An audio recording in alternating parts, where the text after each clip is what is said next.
अल्हम्दुलिल्लाह वकफ़ा वसलामुन अला इबादिहिल्लज़ीना इस्तफ़ा अम्मा बअद फ़अऊज़ु बिल्लाहि मिनश्शैतानिर्रजीम बिस्मिल्लाहिर्रहमानिर्रहीम वत्लु अलैहिम नबअ इब्नै आदम बिल्हक़्क़ इज़ क़र्रबा क़ुरबानन फ़तक़ुब्बिल मिन अहदिहिमा व लम यतक़ब्बल मिनल आख़र क़ाल लअक़तुलन्नक क़ाल इन्नमा यतक़ब्बलुल्लाहु मिनल मुत्तक़ीन सदक़ल्लाहुल अज़ीम वक़ाल नबी सल्लल्लाहु अलैहि वसल्लम मन कान लहू सअतुन वलम युज़हिर फला यक़रबन्न मुसल्लाना औ कमा क़ाल अलैहि सल्लल्लाहु अलैहि वसल्लम। मेरे मोहतरम भाइयों, जैसा कि हमें मालूम है कि कुर्बानी का वक्त बहुत करीब आ चुका है।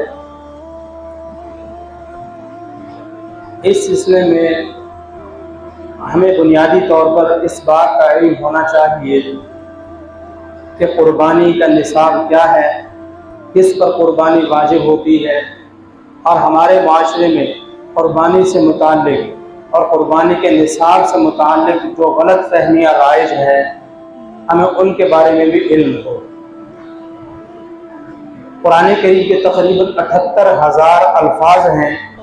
पहला लफ्ज़ इक़रा, इल्म हासिल करो, क्योंकि हम इबादत उस वक़्त सही कर पाएंगे जब हमें किसी चीज़ के इबादत होने का इल्म हो, उसके सही तरीक़े से सरअंजाम देने का इल्म हो।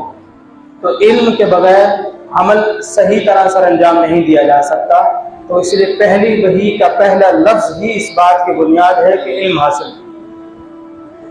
तो इल्म हासिल किए बिना ना तो हमें ये पता चल सकता है हम पे कुर्बानी वाजिब है कि नहीं, किस पे होती है वाजिब, किस पे नहीं होती, घर के कितने अफराद पे कुर्बानी वाजिब है, फिर और बहुत से कुर्बानी के मसाइल हैं जिनमें से कुछ का जिक्र आज की इस नशिस्त में आएगा इंशाअल्लाह। हमारे यहाँ बुनियादी तौर पर दो गलत फहमियाँ ये राइज हैं। एक तो ये कि जिस आदमी पर ज़कात फ़र्ज नहीं है उस पर कुर्बानी भी वाजिब नहीं है, यह गलत फहमी। जिस आदमी पर ज़कात फ़र्ज नहीं है उस पर कुर्बानी भी वाजिब नहीं है, एक ये गलत फहमी।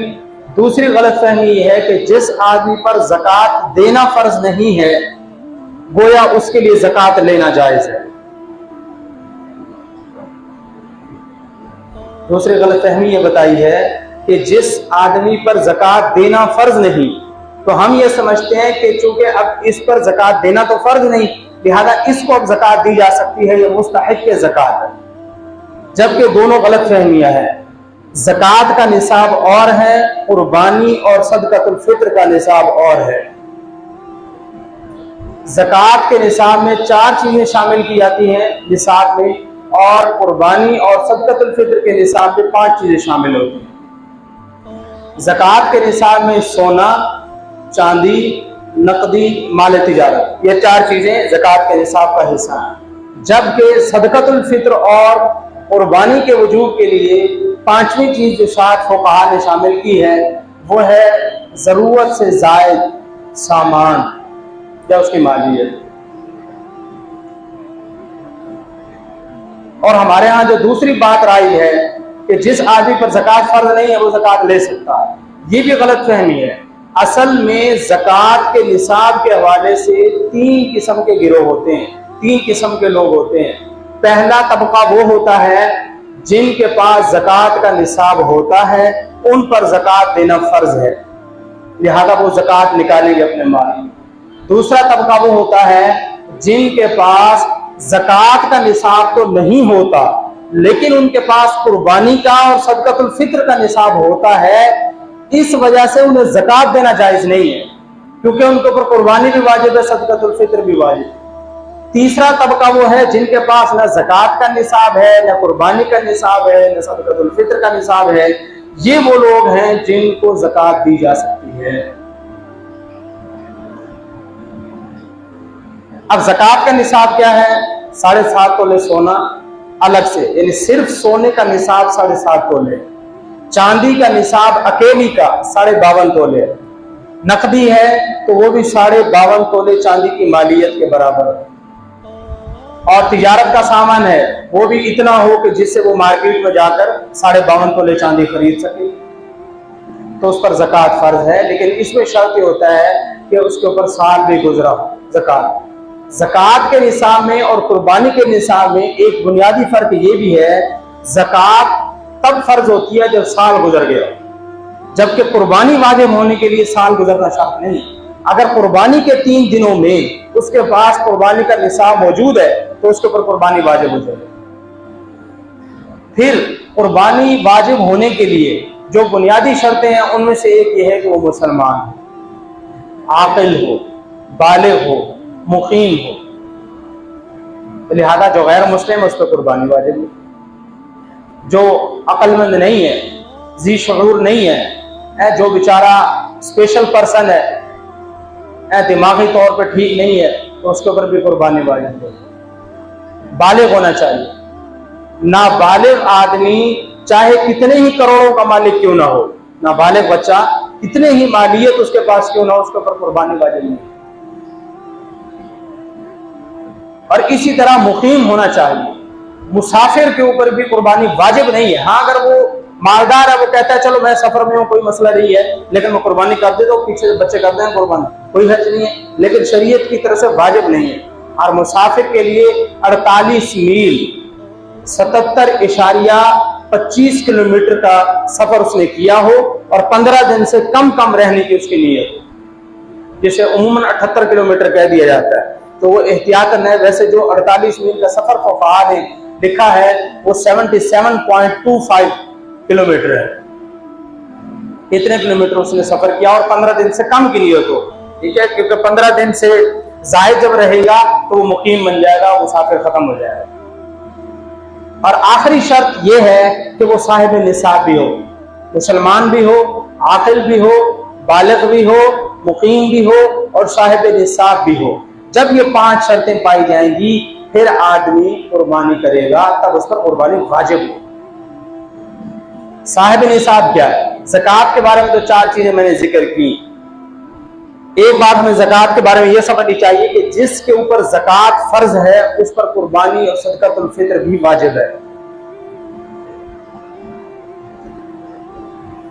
और ज़कात के जो 4 सूरतें मैंने आपको बताई हैं, सोना, चांदी, नकदी, माले तिजारत।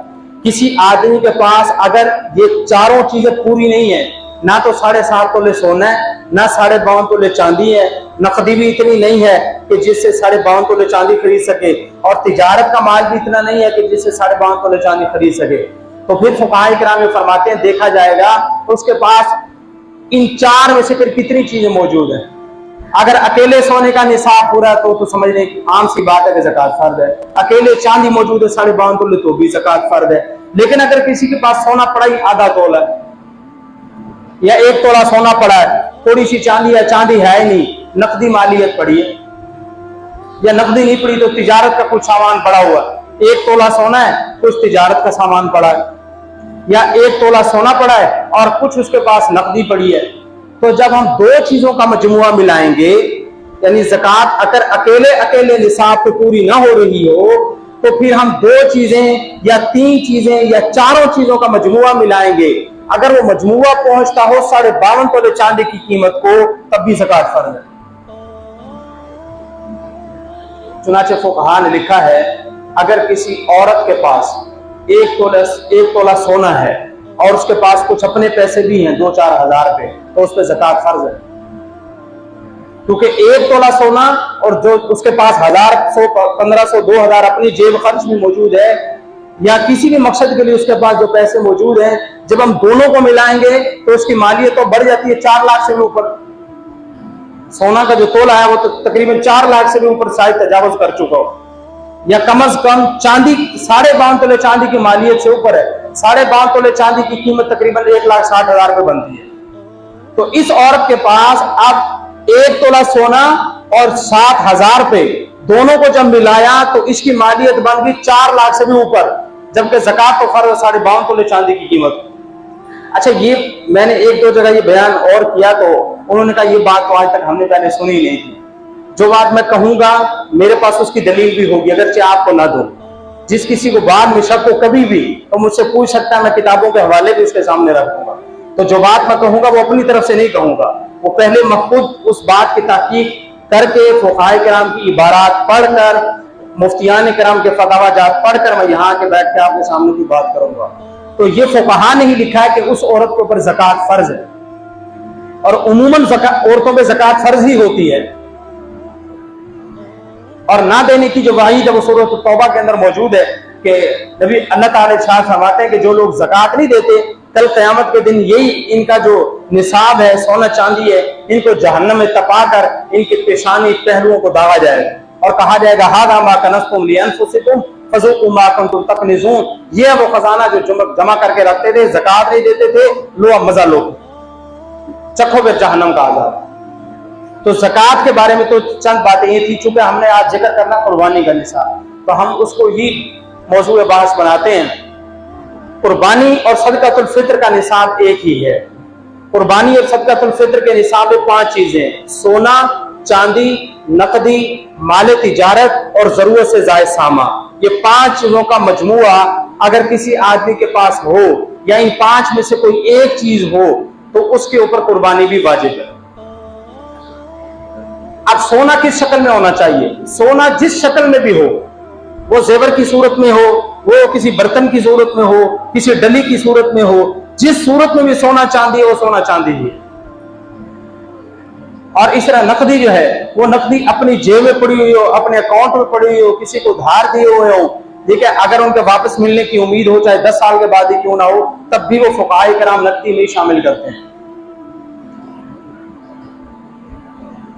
और इसी तरह जो तिजारत का माल है, तिजारत का माल वो माल कहलाएगा जो खरीदा ही तिजारत की नीयत से गया हो। अगर खरीदते वक्त तिजारत की नीयत ना हो तो वो तिजारत का माल नहीं है। मिसाल के तौर पर मैंने एक प्लाट खरीदा और नीयत मेरी ये थी कि मैं अपने बच्चों के लिए ले रहा हूं, बाद में इसमें घर बना देंगे या हम बाद में घर बनाएंगे अपना, तो बाद में जब तक बच्चे बड़े हो जाएंगे तो इनकी शादी होंगी, चलो इसमें घर बना देंगे। अब जब मैंने खरीदा तो मेरी बेचने की नीयत ही नहीं है। जब मेरी बेचने की नीयत नहीं है तो ये प्लाट मेरे पास पड़ा है, मेरी रिहाइश के अलावा ये माल तिजारत नहीं है। इसी तरह मैंने कोई भी चीज और खरीदी है, वो बेचने की नीयत से खरीदी नहीं है, तो मेरे पास इजाफी पड़ी है, तो वो तिजारत का माल नहीं है। जो चीज बेचने की नीयत से खरीदी गई है वो तिजारत का माल हो। फिर जब आदमी तिजारत का माल रखे हुए है पास, तो उसका हिसाब कैसे लगाएगा? उसका हिसाब लगेगा कीमत फरोख्त पर। मैंने 10 रुपए की चीज खरीदी है, तो जब मैं हिसाब लगाऊंगा तो मैं उस चीज की कीमत 10 रुपए नहीं शुमार करूंगा, मैं 15 रुपए की लगाऊंगा, क्योंकि मैंने बेचनी 15 की है। तो कीमत फरोख्त के हिसाब से ज़कात निकाली जाएगी। तो जितनी भी चीजें हैं वो जो कीमत फरोख्त उनकी बनेगी उसी के हिसाब से उसका हिसाब लगाया। 5वीं चीज है जरूरत से ज़ायद सामान। जरूरत से ज़ायद सामान के बारे में फुक़हाए फरमाते हैं कि जो चीज हमारे इस्तेमाल में आती ही नहीं है वो जरूरत से ज़ायद। मसलन मेरी जरूरत पूरी होती है एक सवारी के साथ, मैंने दूसरी सवारी वैसे लेकर रखी हुई है खूबसूरती के लिए, मेरे पास पैसे थे मैंने ले ली दूसरी, तो ये दूसरी जो सवारी है, ये दूसरा जो मोबाइल है, ये दूसरा जो घर है, ये इजाफी है। तो जरूरत का मतलब तो ये होता है ना कि उसके बगैर गुजारा ही ना हो। एक आदमी ने खानी 2 रोटियां और वो 4 लेके बैठा हुआ है, तो उसकी जरूरत तो 2 ही है, क्योंकि उसकी जरूरत 2 को पूरी होती है। तो ऊपर वाली 2 रोटियां इजाफी हैं, जायद है, वो उसकी जरूरत नहीं है। तो जरूरत से जायद सामान के अंदर जो भी चीज घर की ऐसी है जो जरूरत से बाहर है, हाँ अलबत्ता इसमें ये बात हमें याद रखनी चाहिए, एक आदमी ने साल भर की गंदम लेके रखी हुई है, वो जरूरत से जायद नहीं है, वो जरूरत की चीज है। इसी तरह महीने भर का कोई आदमी राशन लेके रख लेता है तो वो जरूरत की चीज है, जरूरत से जायद नहीं है। डेकोरेशन के लिए कोई चीजें घर में लगाई हुई है वो जरूरत से जायद, वो जरूरत थोड़ी है, वो तो शौक है। इसी तरह और कोई भी चीज है जो जरूरत से जायद है। हमारी माँ को जहेज मिला था वो अभी तक संदूक बंद पड़ा है, 20 साल हो गए खोल के भी नहीं देखा, जरूरत से जायद। खूबसूरती के लिए जितनी चीजें घर में रखी हैं, बर्तन रखे हैं, कोई और चीज रखी हुई है खूबसूरती के लिए। इसी तरह गुनाह के जो भी आलात हैं, हमने घर में LED लगाई हुई है, जिसका मकसद ये कि ड्रामे श्रामे देखें, फिल्में देखेंगे, तो ये जरूरत से जायज है। तो ये सब चीजें जरूरत से जायद हैं। अब ये जरूरत से जायद की कैटेगरी में आएंगी और हम इन सारी चीजों की मालियत को शुमार करेंगे। मेरे पास सोना पड़ा है, आधा तोला पड़ा है, मैं उसको भी साथ शामिल करूंगा। मेरे पास थोड़ी सी चांदी है, मैं उसकी भी मालियत मिलाऊंगा। मेरे पास नकदी पैसे जितने पड़े हैं। अच्छा, नकदी पैसे का क्या मसला है? यहाँ पर एक कंफ्यूजन पैदा होती है कि नकदी पैसे तो हमारे पास पड़े हैं, लेकिन हमारे इस महीने के और भी तो अखराजात हैं। फुकहा ने लिखा है कि ईद के दिन से पहले पहले तक, तीसरे दिन, ईद के तीसरे दिन से पहले पहले तक जो चीजें हम पे वाजिब हो जाएंगी, मसलन ईद से पहले बिजली का बिल आ गया, ईद के दिन से पहले, तो ये पैसे हम निकाल लेंगे उसमें से कि मैंने बिल देना। बच्चों की फीस का वाउचर आ गया पहले, वो फी का वाउचर अलग हो गया, और इस तरह गैस का बिल आ गया, वो अलग हो गया, और कोई राशन हमने पहले ले लिया, वो अलग हो गया। अब ये पैसे निकाल लेंगे हम ईद के तीसरे दिन से पहले पहले तक। जितने अखराजात हमारे हम पर लाजिम हो चुके होंगे वो निकल जाएंगे। पीछे जो बचेगा उसका हिसाब लगाएंगे कितना बनता है। ईद के बाद के जो हमारे खर्चे हैं वो इसमें शामिल नहीं होंगे। इसी तरह किसी बंदे ने हज के लिए पैसे जमा कर रखे हैं, घर के लिए नया घर बनाऊंगा, कमरा बनाऊंगा, उसके पैसे जमा करके रखे हैं, तो कोई शख्स ये नहीं कह सकता कि ये तो मैंने हज के लिए पैसे रखे हुए हैं, ये तो मैंने उम्रे के लिए पैसे रखे कि मैं हज के बाद उम्रा करके आऊंगा, जब उम्रा खुल जाएगा तो लिहाजा ये पैसे तो हैं ही नहीं, मैं तो और बाकी पैसों को देखता हूं तो उस पर ज़कात फर्ज नहीं होती। नहीं, जितनी भी नकदी मालियत मौजूद है उसके पास, वो सारी की सारी इस निसाब का हिस्सा बनेगी। ये उमूमन अच्छे खासे लोगों को ज़कात और कुर्बानी के निसाब का इल्म नहीं है। ये सैकड़ों सफ़हात का निचोड़ है जो इस वक्त मैं आपको बता रहा हूं। सोना 7.5 तोले अलग निसाब, चांदी अलग निसाब 52.5 तोले, नकदी इतनी हो कि उसे 52.5 तोले चांदी जाकर के खरीद सके, और तिजारत का माल भी इतना हो कि उसे 52.5 तोले चांदी खरीदी जा सके, जरूरत से जायद सामान भी इतना हो कि 52.5 तोले चांदी खरीदी जा सके। ये इन पांचों का है अलग अलग निसाब। अगर पांचों चीजें इकट्ठी नहीं है, 2 मौजूद है, 3 है, 4 है, तो इकट्ठी करेंगे चारों को और चारों का भी निसाब लगाएंगे 52.5 तोले चांदी की कीमत के बराबर। अगर पहुंचता है निसाब तो कुर्बानी वाजिब है।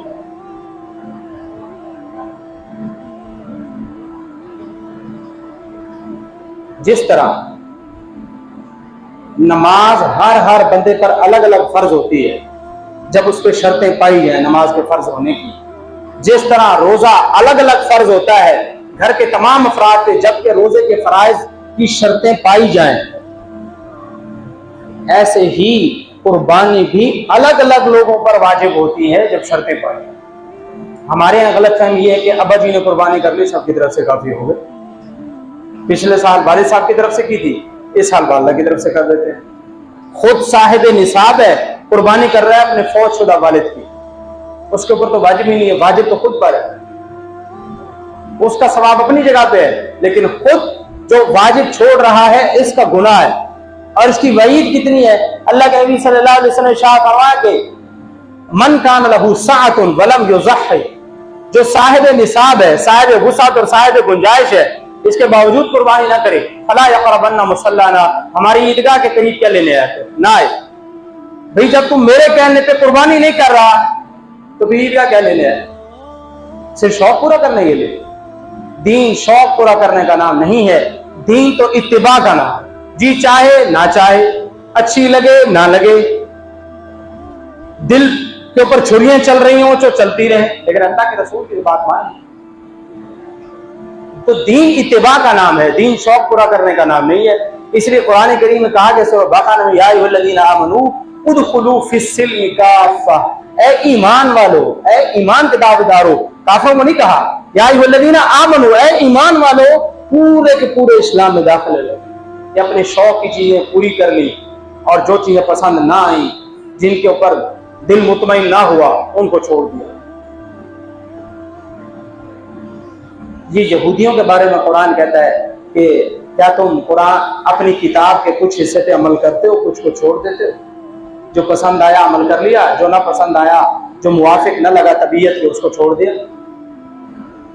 तो ये एक मुसलमान की शान नहीं है। तो बहरहाल ये था कुर्बानी का निसाब। फिर कुर्बानी घर के किस किस फर्द पर वाजिब है, हमें कैसे पता चलेगा? बातें बहुत पड़ी थी, टाइम खत्म हो गया। कुर्बानी किस किस पर वाजिब है? जब तक घर के हर फर्द की मिल्कियत का तयन नहीं होगा, नहीं पता चलेगा कुर्बानी किस पर वाजिब। मिसाल, मेरे वालिद साहब की दुकान है, मैं मिसाल दे रहा हूं। मेरे वालिद साहब की दुकान है, हम 3 भाई अपने वालिद साहब की दुकान पे काम करते हैं। अब मैं दुकान पे काम करता हूं, मैं नौकर हूं अपने वालिद की दुकान पे, या मैं पार्टनर हूं, मुझे पता ही नहीं, ना मेरे वालिद साहब को पता, ना मेरे दूसरे भाई को। तो जब तक तायीन मिल्क नहीं होगी कि मैं मजदूर होने की हैसियत से काम करता हूं और मेरी तनख्वाह कितनी है, मैं कितना कमाता हूं और मेरे पास कितने पैसे जुड़ जाते हैं, ज़कात फर्द है कि नहीं है, मेरे ऊपर कुर्बानी वाजिब है कि नहीं है, तो जब तक मिल्क की तायीन नहीं होगी शरीयत के मसाइल सुलझने वाले नहीं है। इसलिए इस्लाम ये कहता है कि तायीन मिल्क करो। एक आदमी ने मसला पूछा, हम 3 भाई काम करते हैं और जो कमाते हैं जाके वालिद साहब को दे देते हैं बस, और जो हमें जरूरत पड़ती है वो पैसे हम उनसे ले लेते हैं। मैंने उनसे पूछा कि ये बताएं कि जो वालिद साहब को पैसे जाके देते हैं वो उनको मालिक बना देते हैं पैसों का, कि अब ये आपके हैं, जो जी चाहे करें, हम नहीं पूछेंगे, या फिर आप उनको इसलिए देते हैं कि आप हमारे पैसे महफूज रखें? वो कहते हैं ये तो नहीं पता। अब ये नहीं पता तो कैसे मसला बताएं भाई? तो इसलिए आप पहला लफ्ज याद रखें पहली वही का, इक़रा, इल्म हासिल करो, क्या करना है क्या नहीं करना, ताकि हमें पता चले कि कौन सी चीजें हम पे लाजिम है, कौन सी लाजिम नहीं। तो ये दीन सीखना इसीलिए फर्ज करार दिया गया। वो जो स्कूल की किताबों में हदीस लिखी होती है ना कि तलबुल इल्म फरीदतुन अला कुल्लि मुस्लिम, वो हदीस असल में कुरान और हदीस के बारे में है, वो साइंस और टेक्नोलॉजी के बारे में नहीं है। अब कोई ये कह दे कि क्यों नहीं है? अगर साइंस और टेक्नोलॉजी का इल्म हासिल करना फर्ज है उस हदीस की रोशनी में, तो मुझे बताएं हजरत अबू बकर सिद्दीक ने कितना साइंस का इल्म हासिल किया, उमर फारूक को कितना पता था, हजरत अली की कितनी इजादात है साइंस के बारे में, कोई बताया? क्योंकि वो तो उस हदीस पे अमल नहीं किया उन्होंने। हदीस में तो था कि साइंस का इल्म हासिल करो। तो हमें ये समझना है कि दीन का तकाजा क्या है, ये जरूरत है हमारी, हमें जरूर हासिल करना चाहिए। साइंस एंड टेक्नोलॉजी के इल्म ना हासिल करने की वजह से आज हम दुनिया से पीछे हैं। हासिल करना जरूरी है, हमारी जरूरत है, लेकिन फर्ज आइन कुरान और हदीस का इल्म, उससे इनकार नहीं है। हम खुद ही चाहते हैं कि हम मुसलमान तरक्की करें, हमारे जो बच्चे स्कूल कॉलेज यूनिवर्सिटी में पढ़ते हैं वो मेहनत करें, और हमारा मुल्क साइंस और टेक्नोलॉजी में भी दूसरे मुमालिक के शाना बशाना चले। लेकिन जो हदीस है उसकी बुनियाद यह है कि दीन का इल्म हासिल करो ताकि तुम्हें पता चले क्या हलाल है, क्या हराम है, क्या इबादत है, क्या सवाब है, क्या। तो ये आज की नशिस्त में हमने एक तो निसाब जिक्र किया है, कुर्बानी किस पर वाजिब है, ज़कात किस पर है। हाँ अलबत्ता ये बात भी समझ लें, एक बंदे पे कुर्बानी वाजिब ही नहीं हो वैसे ही कर लेता तो कोई हर्ज नहीं। बात हो रही है वाजिब होने की। वाजिब होने का मतलब है कि करेगा तो फर्ज अदा हो जाएगा, वाजिब अदा हो जाएगा, नहीं करेगा तो गुनाहगार होगा। जिस पर वाजिब नहीं है उसका शौक है कि मैं कुर्बानी करूं और ये सवाब और ये कुर्ब मुझे भी नसीब हो, तो ज़ाहिर ये बहुत फजीलत की बात है और हमें करना चाहिए। अल्लाह से दुआ है अल्लाह ताला हमें ये बातें समझने की, इनके अमल की तौफीक अता फरमाए।